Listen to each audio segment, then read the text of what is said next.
Okay, and you're good to go ahead and start, Chairman. All right, you guys ready to call this meeting to order?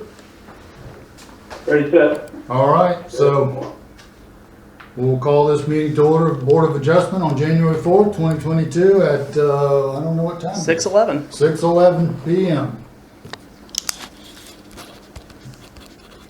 Our first thing on the agenda, we do have a quorum. We've got, let's see, Roger, Mike Farley, Jennifer Barbara, and Tom Mayer present, including David Humphreys. And so I'm assuming everybody's got a copy of the agenda. Does anybody have any edits or changes they would like to see on the agenda, or are we good to go with it? All right, can I get a motion to adopt the agenda as it stands? Give you a motion to adopt the agenda as it stands, please. And someone to second that motion, please? I'll second it. All right, so then we will adopt the agenda as it stands. So I'm assuming everybody's had an opportunity to look over the previous minutes from our last meeting. Are there any edits or questions or concerns about those minutes? All right, if I could get a motion to adopt those minutes of the previous meeting. I'll make a motion to adopt the minutes from the previous meeting. And if somebody would second that motion? I'll second them. All right, so let's adopt the meeting of the previous, adoption of the previous minutes is done. And now we need to consider designation of alternate members. I'm not real sure what that is referring to. So when you have a board of adjustment, you have two alternates. This is really housekeeping, but you designate one as number one, one as number two, and they switch off whenever needed. Mm-hmm. And since Jennifer is here and our other one is not, I would recommend that you make a motion to designate Jennifer Barber as alternate one and Jason Traub as alternate two. Yeah, in fact, I'll make the motion to designate Jennifer as alternate one. And what's his name? Jason. Jason as alternate two. If I could get someone to second that motion. Seconded. Tom. All right.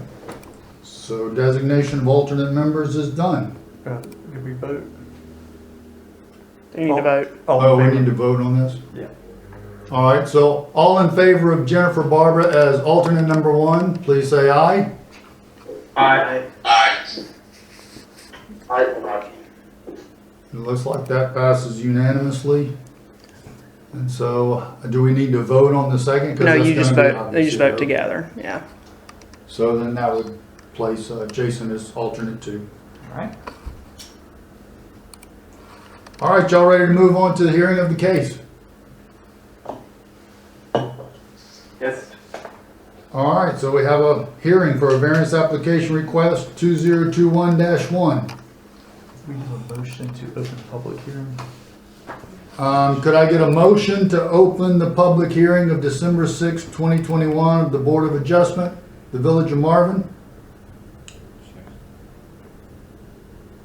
I'll make a motion to open the Board of Adjustments meeting on December 4th Public hearing. To open the public hearing. in public hearing. I need a second. And if someone will second that motion? I'll second that motion. Thank you very much, You Mike. seconded, Mike? Okay. Before you continue, Chairman, I believe Mr. Gilboy has something to say. I believe he needs to declare a conflict of interest. Yeah, I have a conflict of interest on this one. I have to recuse myself from this hearing. Mike, could you tell us what that is about? Many personal friends. I know the applicant, and I just need to recuse myself from this one. It's All right. So, I'm not even sure I remember how a recusal procedure goes about.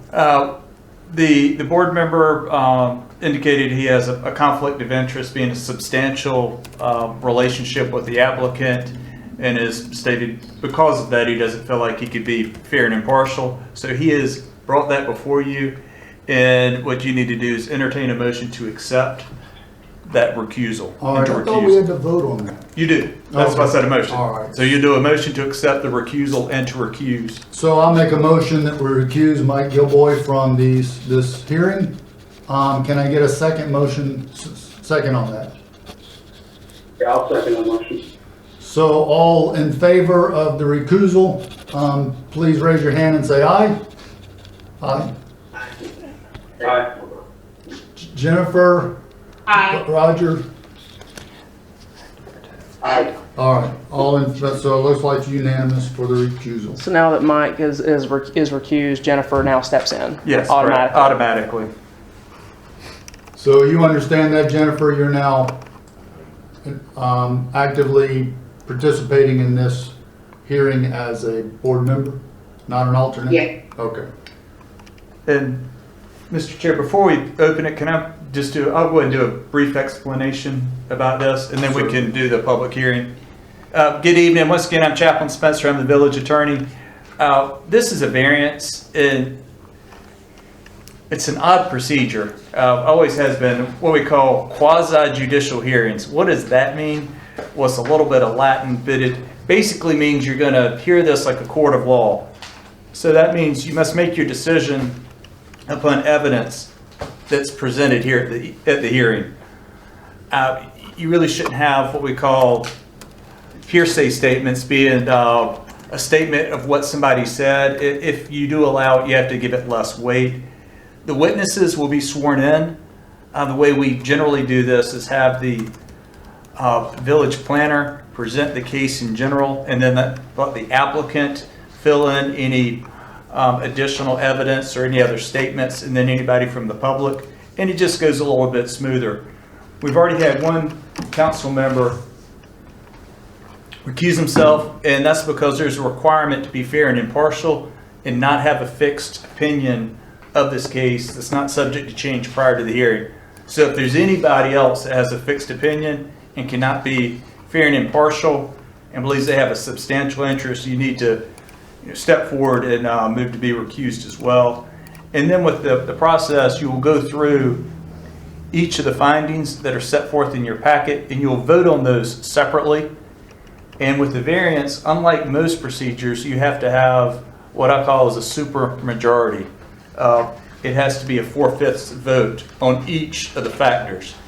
And if that does not occur, you'll have to vote to deny it, to close it out. And you can also place any conditions.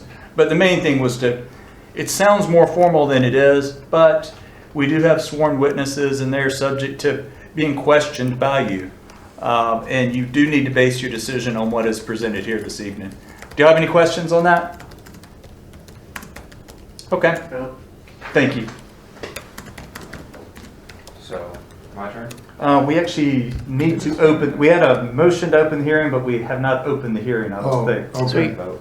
The vote already happened. They just So we did get that? I'm sorry. yeah, they voted and seconded and everything.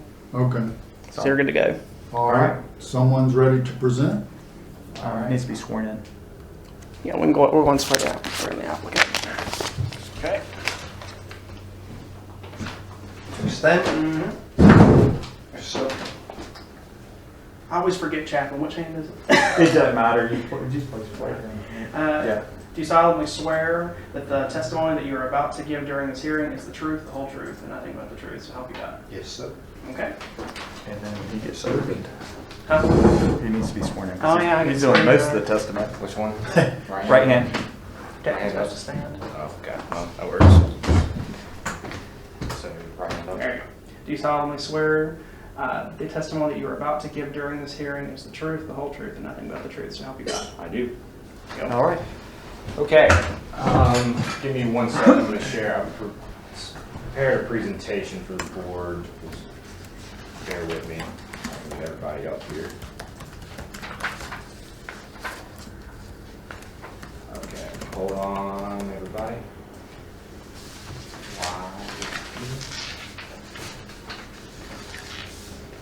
Are you guys able to see the presentation? You do? Yes. Okay. that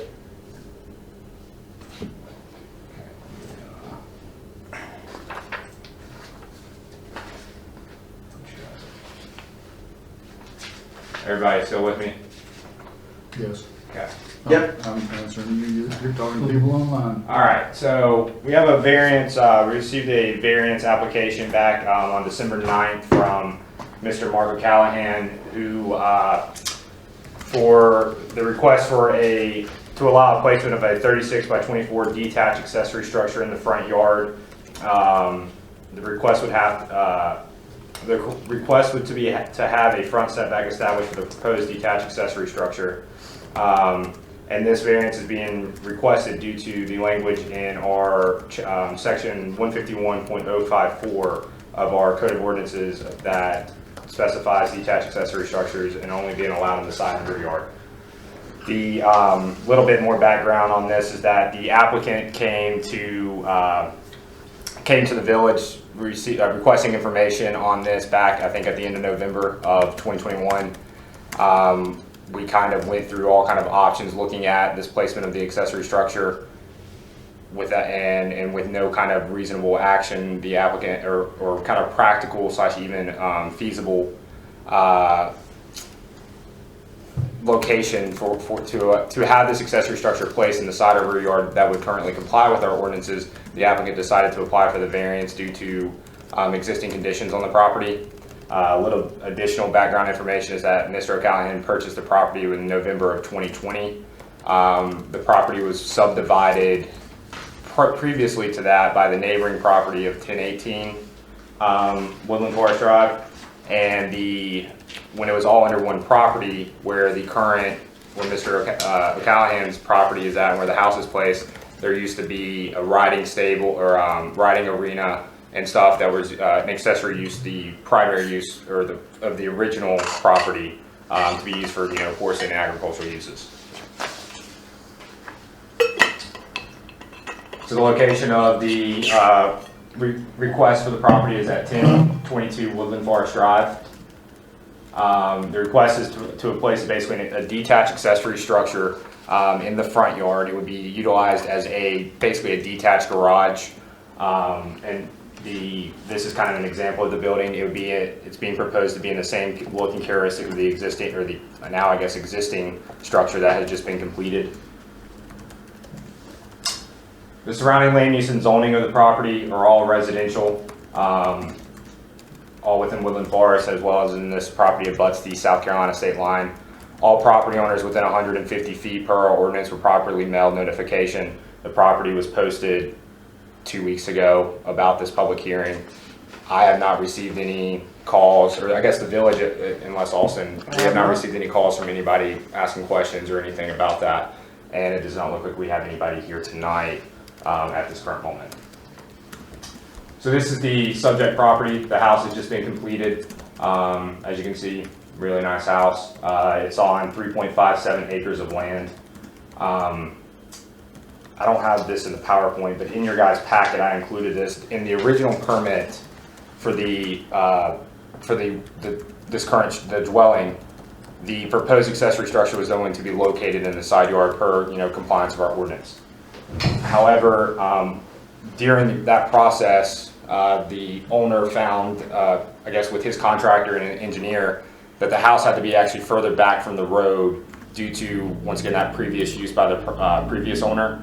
And I'll ask you to kind of elaborate more on that. And I've got some evidence and emails that I can pull up for you guys as well. But if you don't mind speaking on that. Yes, sir, sure. It was a horse menage originally, and a gentleman who owned the property, prior to myself, had cut down trees and basically burnt them and buried them underneath the horse menage.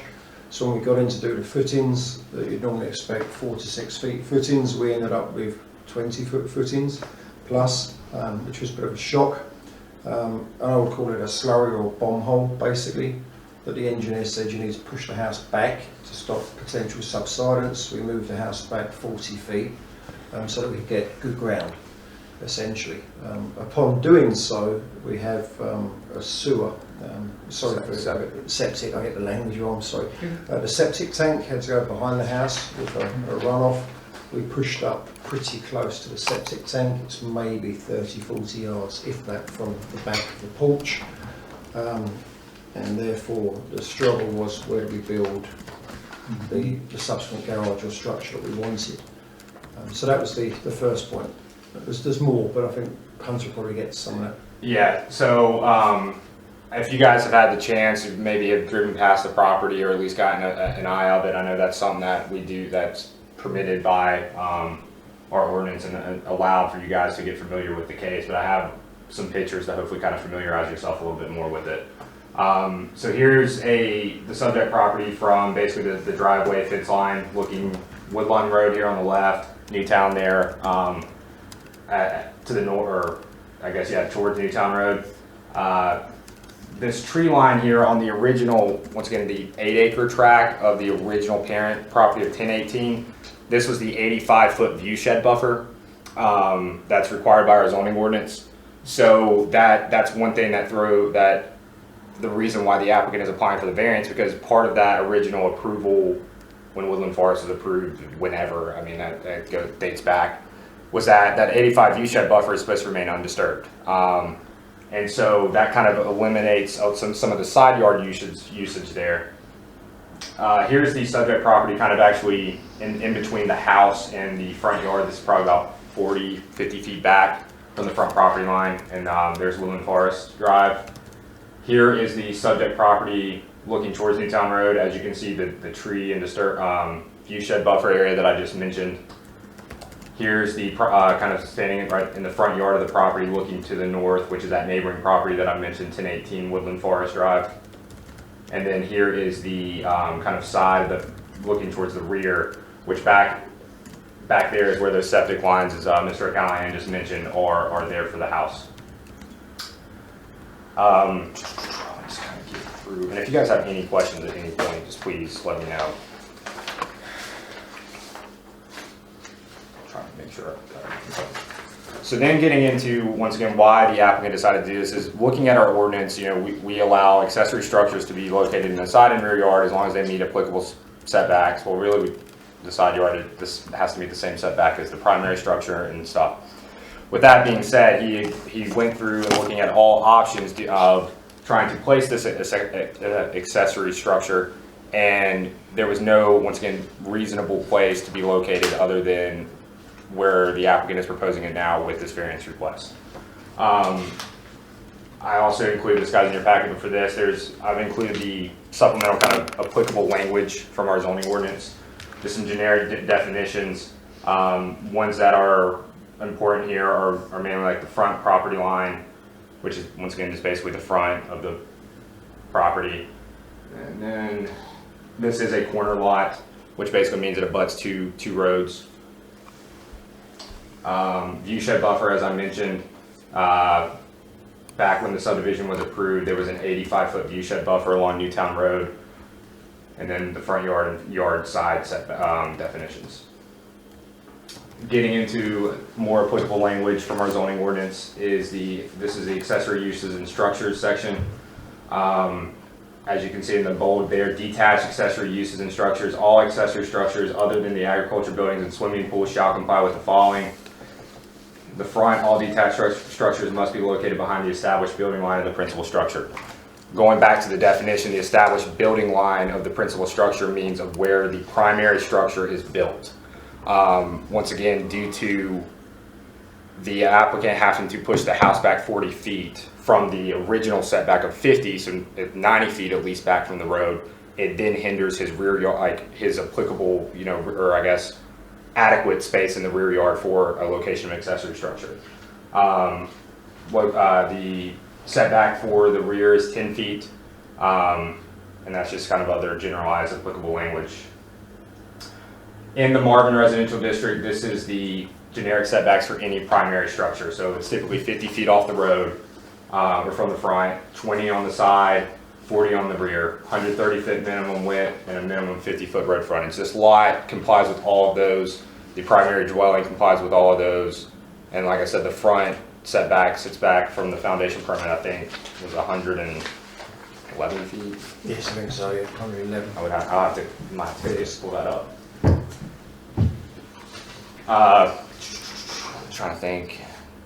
So with that being said, taking a look at the property, once again, where the house had to be located, the grading, the view shed buffer, as well as actually some of the grading that had to be done to put the primary structure, the dwelling where it's at, the septic in the back, in the rear of the property.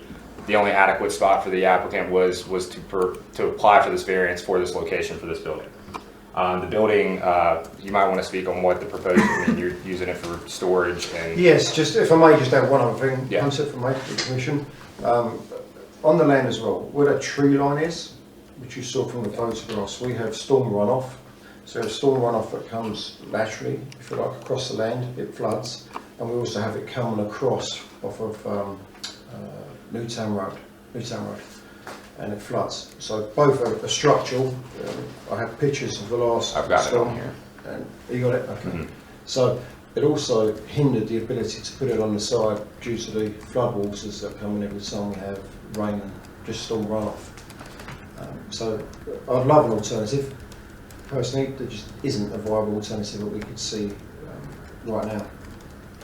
Yeah, and I'll kind of get into that, but the applicant did share in that view shed buffer is natural. It's not a identified floodplain or anything, but what it is there's a stormwater drainage easement and or I don't know if there was an ever official recorded easement, but the stormwater culverts and stuff from Woodland Forest as well as Newtown do outflow onto his property in that view shed buffer area, which does create basically a drainage area, which I do have pictures of that. I think I also included them in your packet.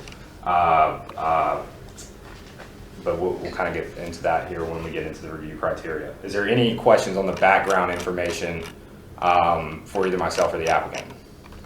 None for me.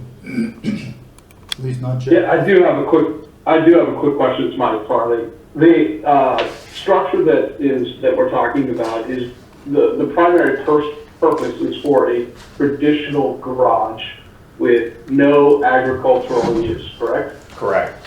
Other than it would store not definition agricultural use per our zoning ordinance, as in for livestock or any of that. It would just be personal residential type storage of, I think you said RV and. No, it won't be Not RV. RV, No, it won't be okay. RV. It's for equipment. So it'll be for Okay. lawnmowers. There is a Polaris I'd like to put in there, and then a second vehicle. And Hunter, that would not, there's no way to classify that as agricultural at all. Even if we did, our ordinance does. There is an agricultural exemption per our zoning ordinance. However, it still does not allow accessory structures in the front yard. Okay, got it. And I'm assuming this is the only accessory structure. Yes. Yes, sir. Yeah, and it's the only one, if you grant it, you'd be granting because you would have to grant an additional variance for anything else. Correct. Yeah, the variance is being requested just for this specific structure itself at this location. So the location is granting for the front setback, and then, like I said, I'll get into some of the evidence provided. And so when we get to the point of that discussion and stuff, we can make sure that variance is clear on how far it will sit off the front and side and so on, because you have to be specific if approving. So now getting into the fun part of the Board of Adjustments review criteria and approval consideration. And if we have no further evidence, I mean, we can, yeah. Is that all the evidence to be presented? I go through in the memo, I go through each approval, one, and give kind of the staff evidence as in with the hardship, as in here's kind of that grading as well as the flood area. So there is kind of more evidence, and I'll have emails from the engineer. I would just go ahead and go through that. Okay. Yeah, I agree. I'm sorry. But yeah. Can I ask you another question then? Yeah. If that is all the traditional evidence from the applicant, do we have any letters or anything from the neighbors? I'm a neighbor, and I'm, no problem. We have a neighbor actually here. Yeah. Okay. Yeah, we have not received anything other than being here. Like I said, no other phone calls, but all, adjoining property owners were, properly mailed, and the property was posted but we haven't received anything outside of it, the one being here tonight. And that's not a requirement of the board either to require letters of approval from Right. members. Correct. I just want to make sure I didn't miss anything. And what I'll do is, I guess before getting into this, let me stop the PowerPoint because I will share this, the evidence with you guys provided by the applicant.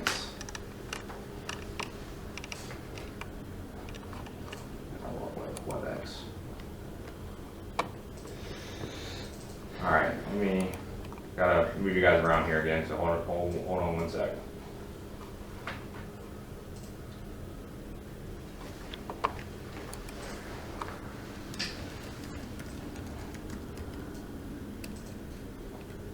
Are you guys looking at a PDF right now? An email. Or you are an email? Okay. So the applicant has provided me evidence. Once again, this is an email between him and his owner. This is specifying from the contractor, I guess, and this would be considered professional testimony provided by the applicant, was that this is stating where the builder had to move, the applicant had to move the house back due to, once again, the previous condition of the property, as well as in the septic field in the rear. And yeah, this is the proposal from the applicant. These were the distances. So the proposed accessory structure would be 80 feet from the property line, the front property line there at Woodland Forest. That is still above our 50-foot minimum setback for the primary structure. It'd be 180 feet from Newtown Road, the Newtown Road side property line, and 95 feet from the left property line of the adjoining lot at 1018 Woodland Forest.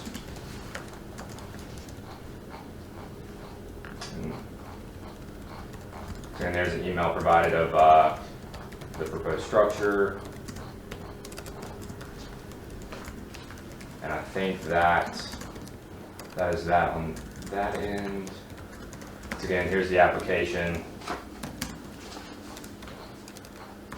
That I think all you guys had a chance to review. I can't remember if I combined the other photos. Okay. Quick question. Mm-hmm. Mr. Johnson, Yes. I just noticed in this, in the email evidence there, I am a vendor to Mr. O'Callahan's company, and probably am going to need to recuse myself. I just want to bring this up at this point. Directly related, I've never met Mr. O'Callahan, but I do business with he and his organization. You feel that's necessary, Chaplain? Well, is that the applicant or the builder? O'Callahan. I'm sorry. Okay. It's like Callahan. Okay, I should have paid attention better.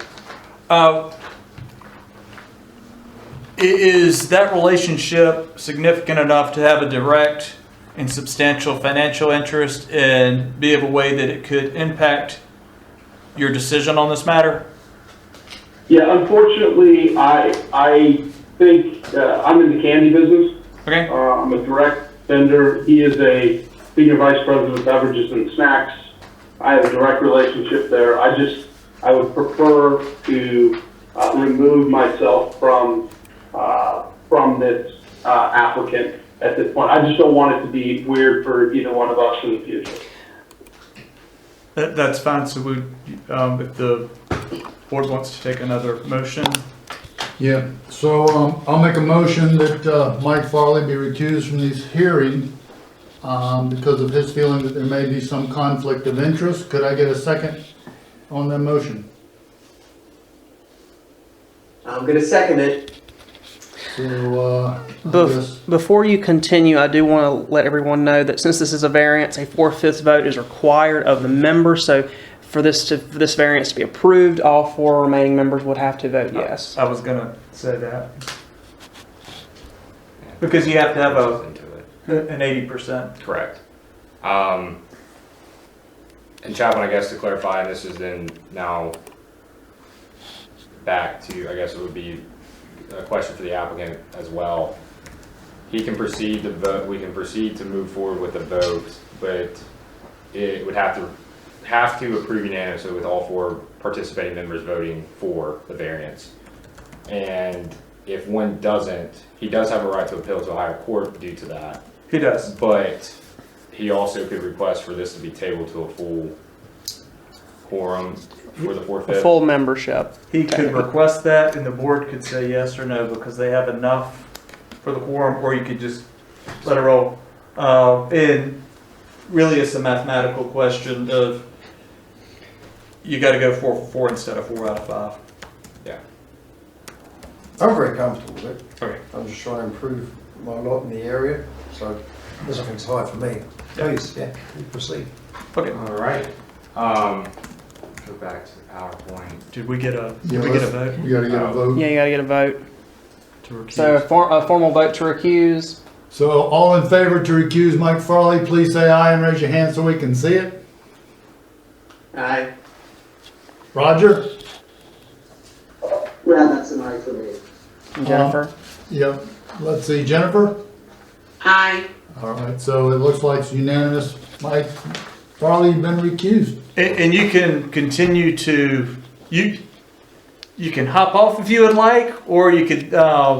We have Just- we have one other piece of business after this. I recommend you stay on, but Yeah, but I would request that you not fully engage now that you've been recused, but you can sit quietly. I will be on mute, and I will turn off my video. Thank you. Thank you. Get back to PowerPoint. I can say I don't know how that one happened.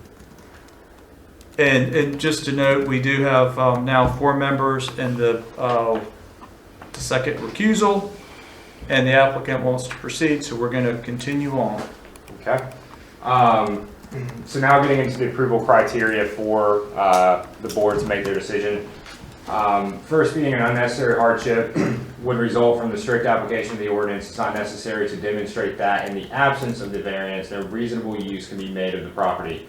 And this shall be construed to mean the hardship result from the application of this chapter, the hardship result from the application of the chapter such of location, size, topography, hardships resulting from personal circumstances, as well as hardships resulting from conditions that are common to the neighborhood or general public may not be biased for granting a variance. As well Hey, as, could we put this in a little hard to see? yeah, I would slow your pace just a little bit too. Yeah, better. there we go, great, thanks. Okay. And then C, the hardship is not a result of actions taken by the applicant or the property. The act of purchasing the property with knowledge that circumstances exist that may justify the granting of a variance shall not be regarded as self-created hardship. And so in your memo provided, I did kind of give the staff, I guess not input, but basically the staff report based off of what was presented to me by the applicant for these justifications, and I provided these also in this presentation.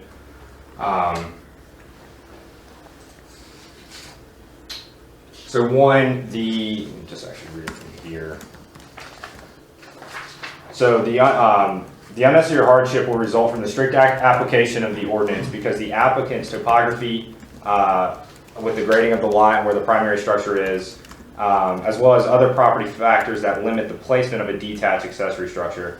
The newly constructed house had to be placed an additional 40 feet from the required 50 feet setback from Woodland Forest Drive due to the prior use of the property and actions done by the previous property owner before it was subdivided.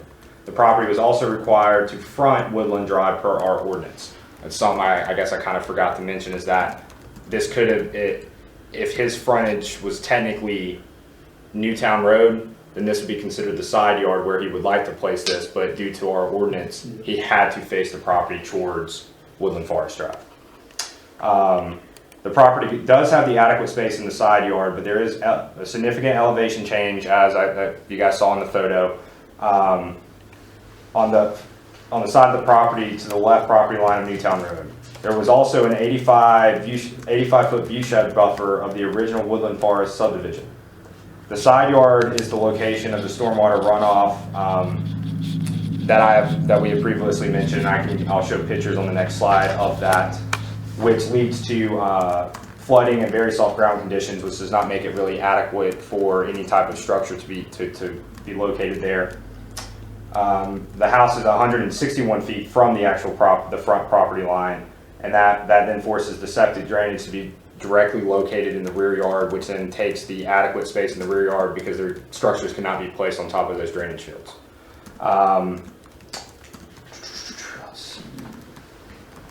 So basically, looking at those options, that there leaves no adequate place for the detached accessory structure to be placed on the property other than where the applicant is requesting for this variance. The issue was made itself known when the applicant sought the zoning information from myself and village staff for location of accessory structures. Once again, the original zoning permit had this in the side yard and he was trying to be compliant, but as he got into developing the property, these issues came about. The applicant purchased the property in August of 2020 after it was subdivided and was not informed by these previous issues before purchasing the property. Once again, there's kind of some of the topography and grading that had to be done for the dwelling itself. There you can see from the rain event, I think 2 weeks ago, that stormwater runoff there, it basically comes off of Woodland Forest and then flows through that property and drains. And I can go back through those if everybody didn't get a chance to look.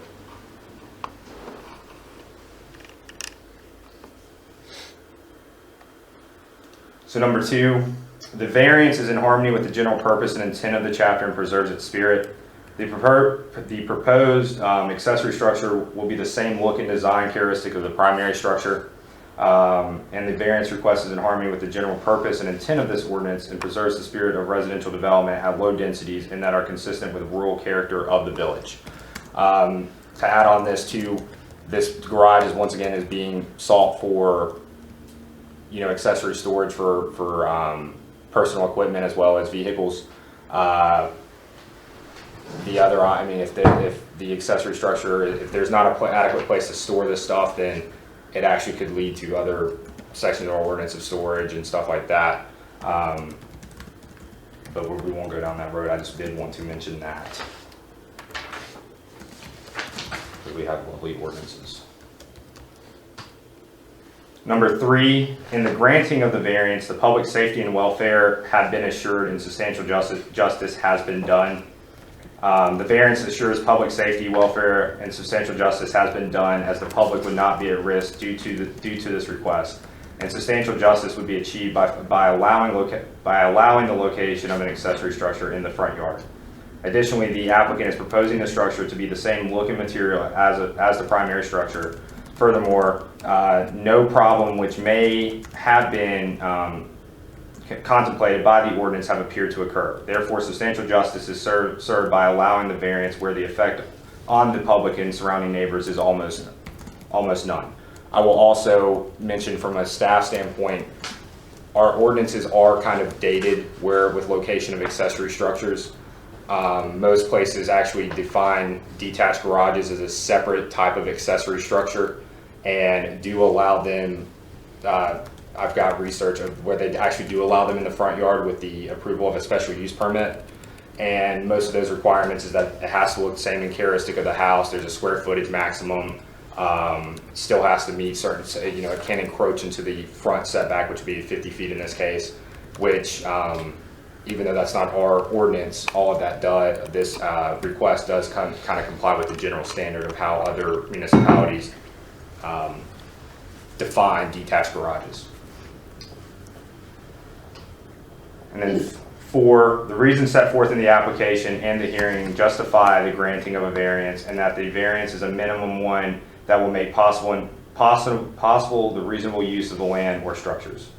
Once again, this variance application request is a minimum one, as the proposed detached accessory structure would still comply with all other setbacks and still comply with the minimum 50-foot front yard setback, for the primary dwelling and allowing the variance where the effect on the public and surrounding neighbors is almost none.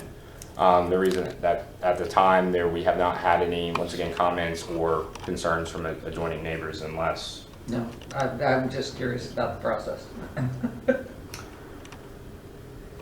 And that's the end of the presentation and kind of getting into that. Chaplain, is there anything you want to add? I mean, because that's basically me presenting all the evidence and kind of the process with what you guys are going to then discuss and review.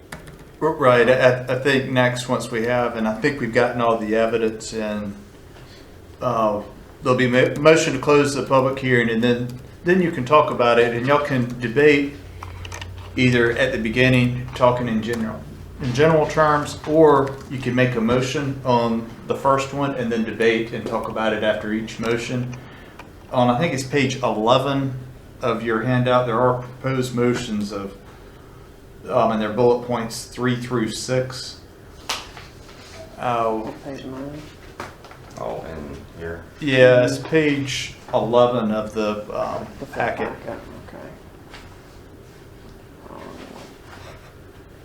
Okay. And of course, y'all are free to make whatever findings because y'all are the fact finders, and y'all can make deviations. But if you like the way it's going, you would just start off a motion to find, and then pick up with the language. And I don't know if they have that or if you can get it up there by the time they close it. But it'd be a motion to find, and then you can read that text if you agree. The items to consider to deliberate. Yeah, and it starts off at 3, 4, 5, and 6 are the 4 findings. Okay. Hey, excuse me, sorry, before we change text, can we just go back to number 1? I just wanted to see number 1. Okay. Like the number 1 slide, the slide that has the number 1 for the, the evidence. Are you talking about? We were just looking at number 4. Yeah, so here's Present by neighbors. number 1's the unnecessary hardship, and then has the 3 sub ones right here. Here, I'll pull it back up. I'll make it go full screen.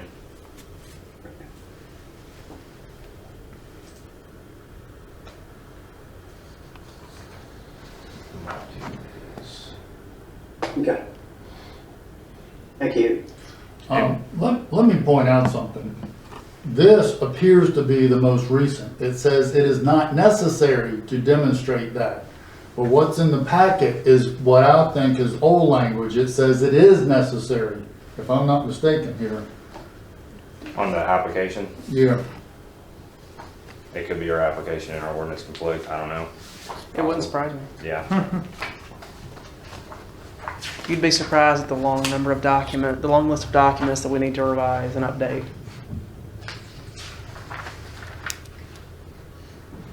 So, and Chaplain, please let me know, but I'm pretty certain that's the current, it is not necessary.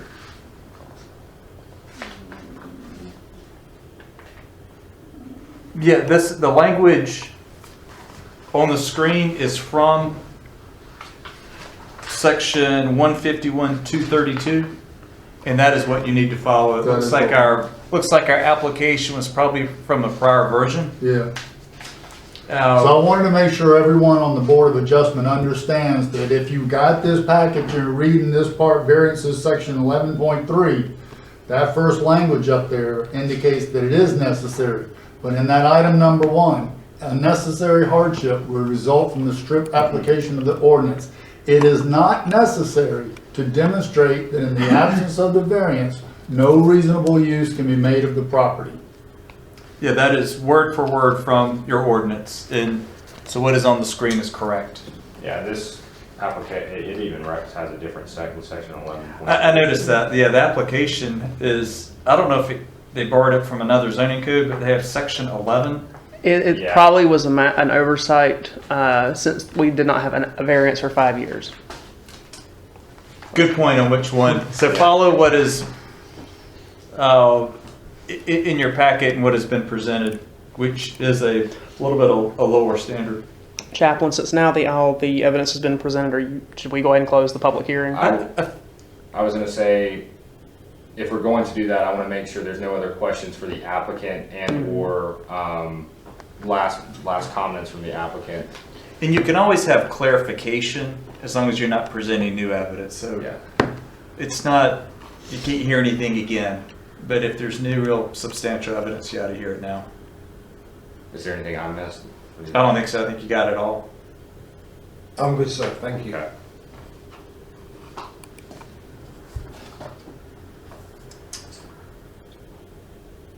We need to wait to ask questions? Yeah, I would close the public hearing. And then you can also, unless you have questions for the applicant or the planner that you think may result in new evidence, then you could ask them now. That's my concern. Is there not a plot of this, where this will be placed? Yes. It's in here, it's a little difficult. I would call this I don't your, understand where the house is on this. So So I Yeah, don't know what look, that it's- distance is. So, yeah, I can go get the foundation survey of the existing structure. He is working on, basically this is, right there is what was provided to me. It is, the estimated as in what he went out there and measured with a rolling stick. But we do not have an actual like foundation or preliminary type survey of the proposed structure where it's going to be, certified by a surveyor at this time, and just because.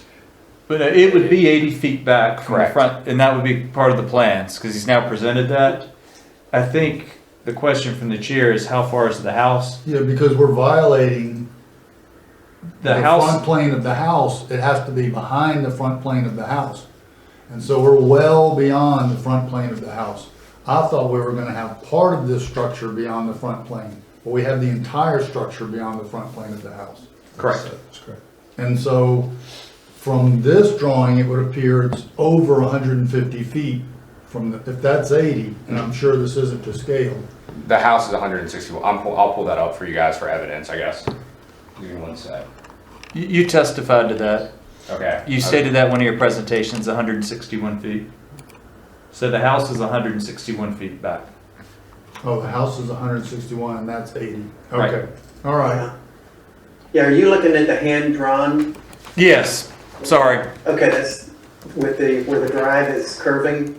correct. And those would be the plans. So he would, if granted, construct in accordance with the plan. So it would be at least, it'd be 80 feet back, 95 feet from one property line, and 180 from the other. That's correct. All right, so then that suffices. I don't really need to see any more of the plot. What direction do the garage doors face? Of the proposed structure, Yes. which way would? So they would face, let's have a look. They're gonna face this way. That doesn't help you, is it? Is it going to face the Yes. woodland forest? Is it going to face, which would be the street, No, sir. which would probably be the worst? Yeah. But- Yeah, it would face No, it would it's face facing the side property of 1018 Woodland Forest. So Face the driveway? yes, in simple terms. Like if we can go back, if we want to pull back on the PowerPoint. No, I just exited, but. Exactly. Man, this would be easier when everybody comes in person. It'll be easier when we're in a new facility That with too. better equipment. That's exactly. Yeah. That's it. So for you, the Give me doors one would be right second, I here will facing. get this PowerPoint back up. And if you recall, I took a photo from the front yard facing the property to the north, which would be 1018 on the fence line, and that's basically the way the doors. Picture that if this got approved, you'd be standing in the garage, like looking out. But let me get this pulled up. Onto the drive, yeah. All right. Hunter, I think the drawing might be the easiest way. You can show it going towards that driveway, which also makes sense. Okay, I can pull that up. I think the main issue is that whether they're facing the road or not. Are you guys looking back at the evidence here, the emails? There we go. Okay. So, Woodland Forest, here's where the driveway comes in at. and then the house sits 161 feet. And I do have, the applicant's already received a zoning compliance for this primary structure and a foundation permit. So these numbers are official, provided by a surveyor, that the house sits 161 feet from woodland forest to the front of the house. Once again, the minimum requirement is 50. But once again, I think this was supposed to be 40 feet even ahead, so even though it's at 100 feet back, it still eats into the rear of the property due to where it has to be placed. So the garage doors would be right here and then face the neighboring property of 1018 Woodland Forest Drive. Okay, that makes sense. So you have a neighbor to the left of this picture, right? Mm-hmm. Yes, it's actually About how far back is that house set back? a ways. I can put up on GIS, but it is a ways. Are you the? Yeah, no, I'm not that house, but it's as close to yours, set way back. Yes, it is. Yeah. It's on the same line that we're on, sir. So I'm guessing it's got to be 150 to 180 feet back as well, and probably 400 feet from me. Would you like? I can pull up on GIS if you would like an aerial. Yeah, that'd be helpful for me, because I'm just thinking of number 2, just about the harmony. Mm-hmm. That's actually a good point. Okay, let's do this again.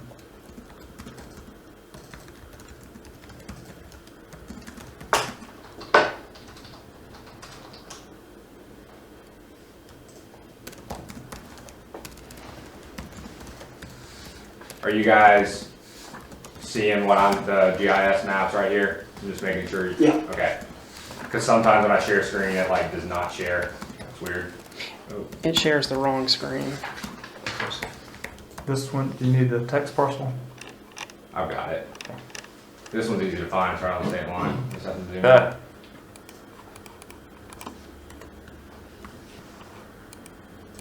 Okay, so here is the subject property.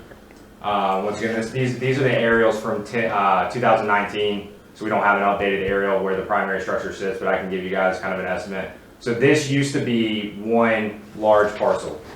The owner of this property subdivided the lot per compliance of our ordinance, and then sold it to Mr. O'Callahan. Their house starts about probably, in line with the address style, when you think, and I can actually do this just to make it easy. We'll just do this because these are pretty accurate. It's where that fence cuts in, actually. Right here. Yeah. Okay. It's 210, but that's not survey grade. But the house starts about right here, in kind of reference of the property.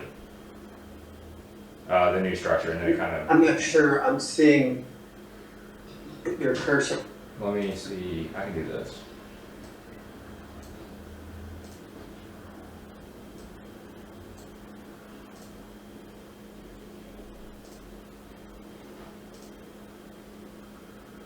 Can you see that? That's a rough estimate of where the house sits in relation to the neighboring property and so on. And where's the barn going?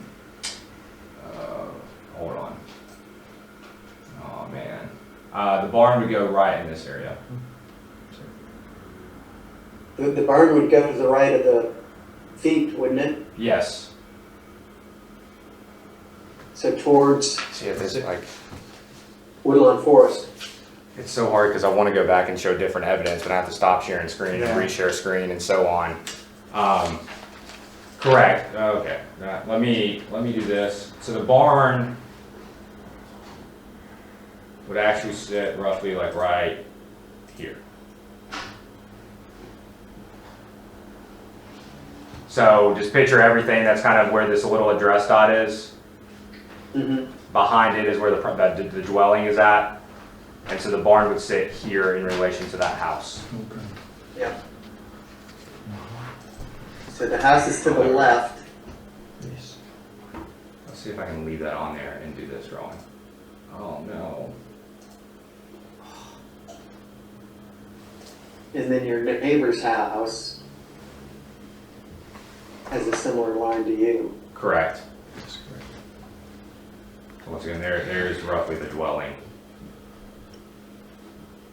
So really where it says the 1022, picture the access, and that's not how large the structure, that's kind of the build area, what's here in red. So the accessory structure is being proposed and basically where the number's at. So it's 80 feet from, and here's what I can do now. Distance.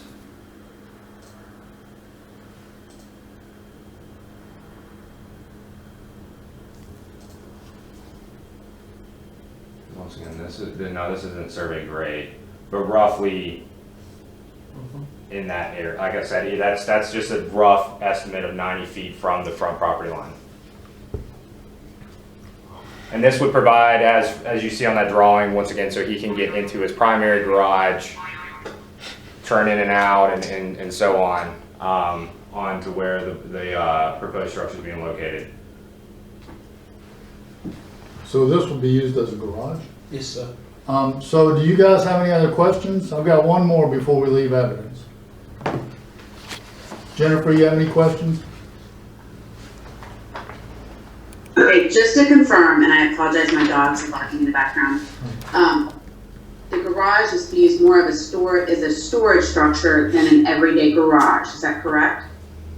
No, not precisely correct. I have a vehicle that will fit in that garage, a truck, and then I have tractors, I say tractors as in lawnmowers, and a Polaris which will go in there. So however you would term that, yes ma'am.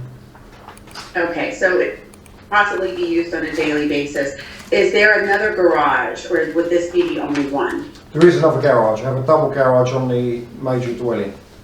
On this, Okay. yeah. Okay. And the other, I just want to clarify as well, that the garage doors will be facing Woodland Forest? No, it'll be facing 1018. 1018, okay. Yeah, so it would be facing, like the garage doors would be facing this way. That's correct. And so Okay. I can go back to that drawing, but once again, if you kind of look at the driveway. 95 feet from that property line. Yeah. Yes. Oh, there it is. They're not seeing that though, because.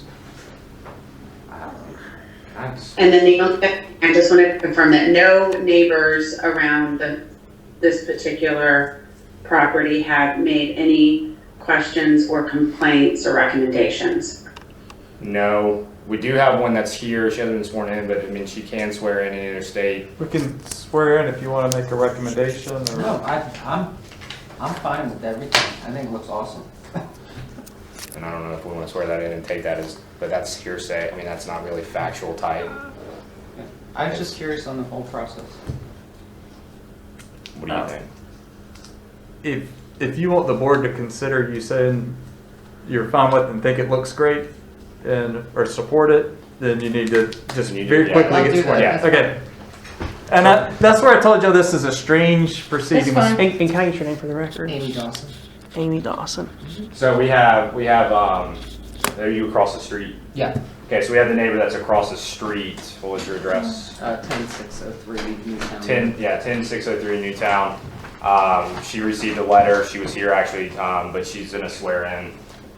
Do you solemnly swear that the testimony that I guess you just gave during this hearing is the truth, the whole truth, and nothing but the truth, so help you God? There you go. And did everybody hear what she said? I was going to ask Kristen, do you have any objection to the placement of this second garage? No, Do you think it will be negative or adverse to your house or the neighborhood as a whole? no, I think it'll, I mean, if it's built like what you've shown of, matching the house, I think it'll look very stunning. And And what's your home address? 10603 10603. Newtown Road. And before we leave evidence, I got one more question. Roger, Tom, do you guys have a question? Y'all okay? I'm okay, thanks. Yeah, I'm okay. I've got a pretty good idea of what it looks like. Okay. That is a wooden structure, right? Yes, so it's board and batten, the same as the house. Okay. And Mr. O'Callaghan, so exactly what is the hardship? In terms of, it's impossible for me to build the garage behind the property line due to the water runoffs, quite frankly, the storm drain runoffs and the septic field. I cannot physically build behind the house line. And to the left, there's no room on the left-hand side of the property. Obviously, because we're adjacent, we bus up to the other property line. The only place that I've got left is in front, basically. Okay. I was gonna get. I've got the fact. If you wanted to really then see the relation of where the house is, No, that's I was gonna say, because that's the other thing I did not mention is that the house is situated on the property. Due, once again, the 85-foot view shed comes into play, so that's why the house is then. Once again, the location of the house is unique, and it's due to other factors there. So there is no adequate space in the right side, I guess, if you're facing the house, and so then the right would be the 1018 woodlawn, woodland forest. There's no adequate space there in the side yard.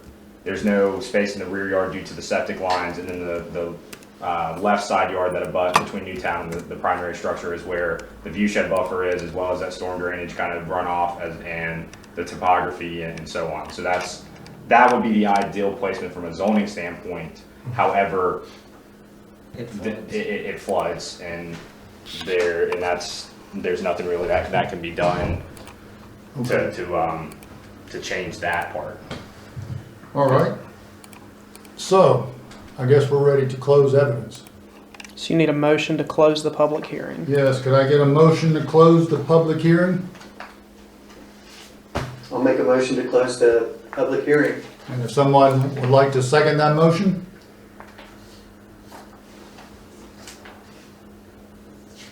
Aye. It's my turn. I'll second it. Okay, Roger. So you need to go to a vote. So, okay. So now, we need to, does anyone have any other comments? You need to vote on that. Oh, I'm sorry. We need to vote on Closing the hearing. So everyone in favor of closing the meeting, please say aye. The hearing. I'm sorry, the hearing. Aye. Aye. Okay. Aye. So, the hearing for the Board of Adjustment for the Village of Marvin for January, today's the 4th? Yes. 2020 is hereby closed. So now you proceed into deliberations. Yes. Sorry, I'm getting the memo pulled up for. That is very weird, huh, John? There you go. Is everybody online seeing the memo? Yep. Okay. So we get to the items to consider as the board deliberates here. Was that what Yeah, and I don't know if they can read that, but I said the main ones I'll were zoom in. the three. And Chaplain, tell me if you disagree with this. Any motions made on these matters should be made in the affirmative, so we know what they're voting on. Yes, and even if you disagree with it, I would say, like number 3, once it gets zoomed in. Dude, this is insane. That's oh. Whoa. Bear with me, everybody.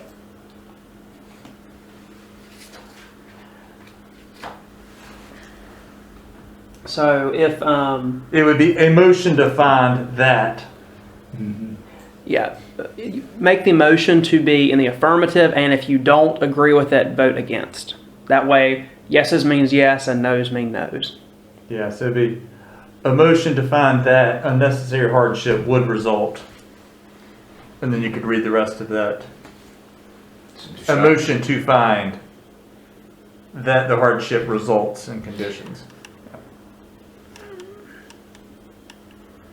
Motion to find that there is hardship. Yeah, a motion to find there is unnecessary hardship. Okay. A motion to find, yeah.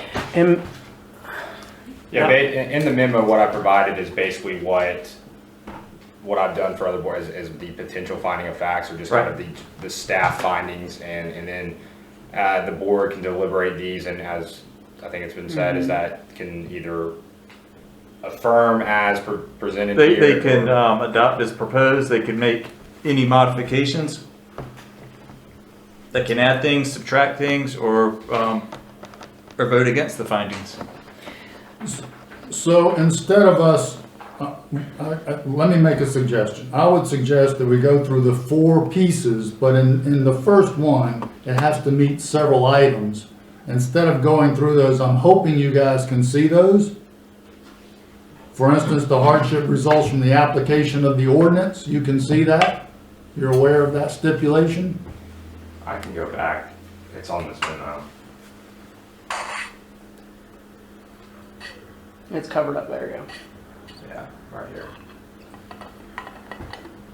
So if we're gonna make a motion, if we ask for a motion, that motion would, to find unnecessary hardship would require that. As you can see right there, it results from application of this chapter.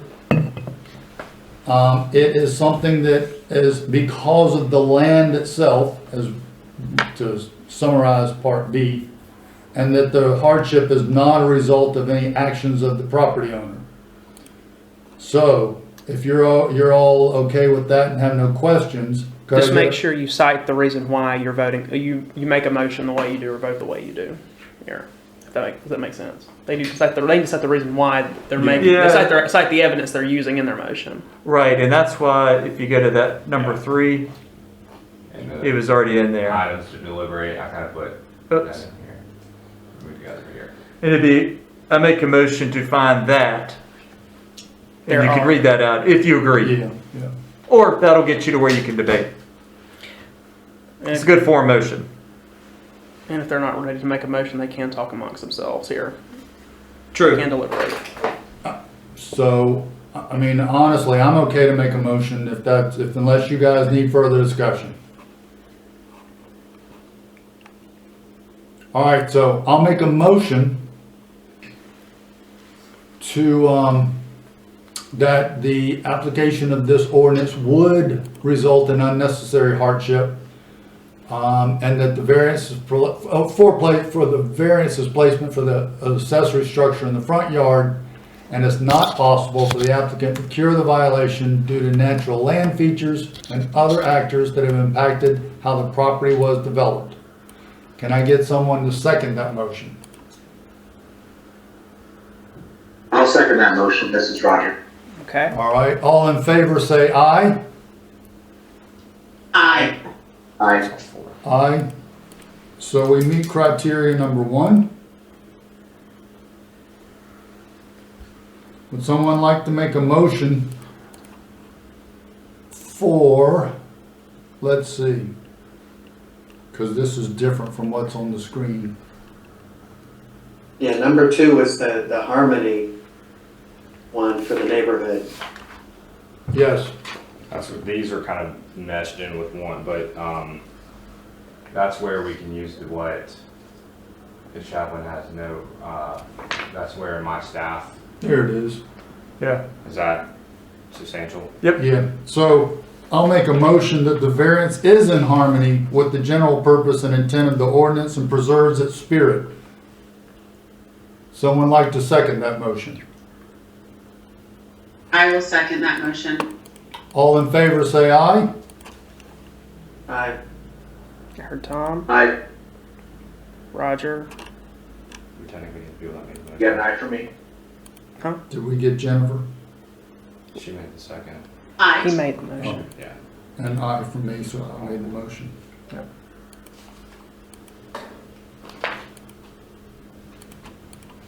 I would also like to make a motion that in granting of the variance, the public safety and welfare has been assured and substantial justice has been done.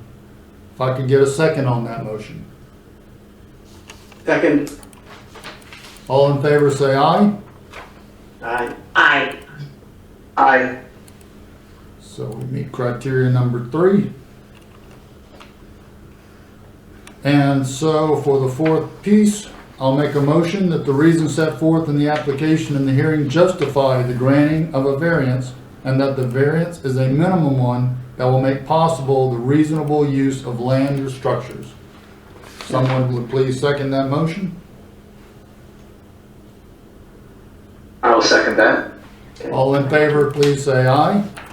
Aye. You got it? Yeah, I think that's everybody. And then, are there any conditions that, what I usually recommend is just to, you got 444 is make a motion to grant the variance with any conditions. And you had 3 conditions, and one of them I think was important to this group was construction with the plans. And if you pull, can you pull up it's number 8? Yep. Where I did the. Yeah, I think it would be, I make a motion to grant the variance with the following conditions, and you look at A, B, and C. Yes. In A, I would add to the very end, where it says shall be the same color and design, and I would say, and in accordance with the plans. Because now you have plans submitted, they were to have you have a depiction of the structure being white. And then you also have, the plans also showed the 80 feet back, 95 feet from the side, and 180 from the other side. But those are just the plans. And also that the accessory structure is a 36 by 24, and I would make a recommendation in that the condition is not, if that I'd do falls that. under that plan, or as in, we're not going to, basically can't exceed that. Shall not exceed. Or it must just be, if that mean, I mean. You want to do that as D, structure Yeah, I shall would say not? shall not exceed. Was that not submitted as part You're of not the planning plan? on, it Yeah, I think- was, I mean, isn't that submitted as evidence? because it's a 36 by 24, correct? Yes, oh yeah, yep. It was submitted as evidence, and so that's what my question was for you. Does that consider under according to plan, or do we want to have that as a specific? Because like I said, throughout the evidence presented, it's all for the detached accessory structure of a 36 by 24. I think that's with the plans. Okay. If we want to, okay, how about this? The detached accessory structure shall be constructed of the materials similar to the primary structure, shall be the same color and design, and in accordance with the plans being Presented with this case. no larger, and repeat those 36 by 24. And I think we can say with the depictions and be no larger than 36 by 24 and the depictions and setbacks as presented. Does that make sense to y'all? Mhm. And this is still a 4/5 vote, correct? Yeah. That's what I They've thought. already voted on all the affirmative, Mhm. but this is to get it with the conditions. So it would be someone to make a motion, and y'all can adopt those 3. You can make a motion to grant the variance with the 3. Chaplain, would you like to read it and have them so move it, maybe? Yeah. That would Do be y'all mind if easier. I do that? No, that'd be fine. It'd be, and if someone agrees with this, just go so moved. I make a motion to grant the variance with the following conditions. The detached accessory structure shall be constructed of materials similar of the primary structure and shall be the same color and design, and in accordance with the plans being no larger than 36 by 24 feet, and depicted, as depicted, in accordance with the setbacks as presented. That the detached accessory structure must meet all minimum setbacks of the primary structure in the R. Marvin Residential District, and that the detached accessory structure must comply with all other applicable sections of the Marvin Code of Ordinances. So moved. Need a second. Need a second on that motion? Seconded. All in favor? Aye. Aye. And now And you let's do one more to allow. authorize the planner to confirm. We the can either decision. do, and this is up to the board. We can either authorize the planner or the chair to execute a written decision based on these findings. Do me, because I've already got a draft template. So a motion to allow the planner to confirm the written decision. confirm the written decision based on these findings. Yes, I'd like to make a motion to approve that the planner make a written decision confirming these findings. Someone please second the motion. I'll second it. All in favor? Aye. Aye. Unanimous. Unanimous. So the variance is granted and Hunter will confirm the written decision. Thank you very much. Mm-hmm. Appreciate you. So if we are ready, we can move on to other business. So we have other business. Do you need me for anything? No. I was just gonna wait for that. Very nice to meet you. Nice to meet you so much. Thank you, everybody. Pleasure. So, you're welcome. Before anybody jumps off, we do have one more thing on the agenda. Yeah, sure. Thank you.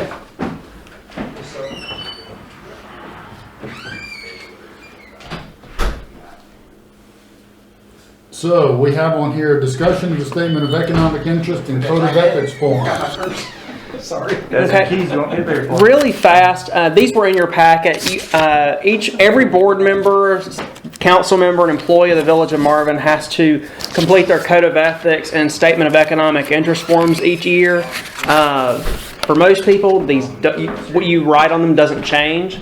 So the code of ethics form, all I need you to do is to sign the back of it and where it says board member and return it to me.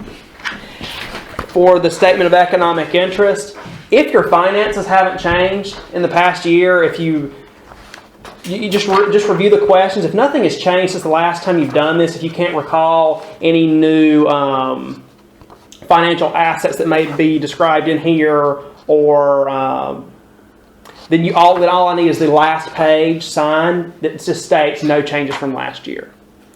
And basically what happens now is I chase you down until April until I get them. Yeah.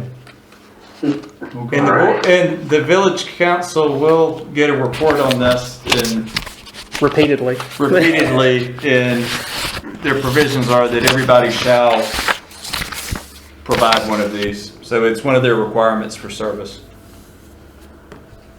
So yeah, the due date is April. We have plenty of time, but since you guys meet so infrequently, I wanted to make sure you were aware of this, and so I don't have to call you as much as I probably have to call other boards.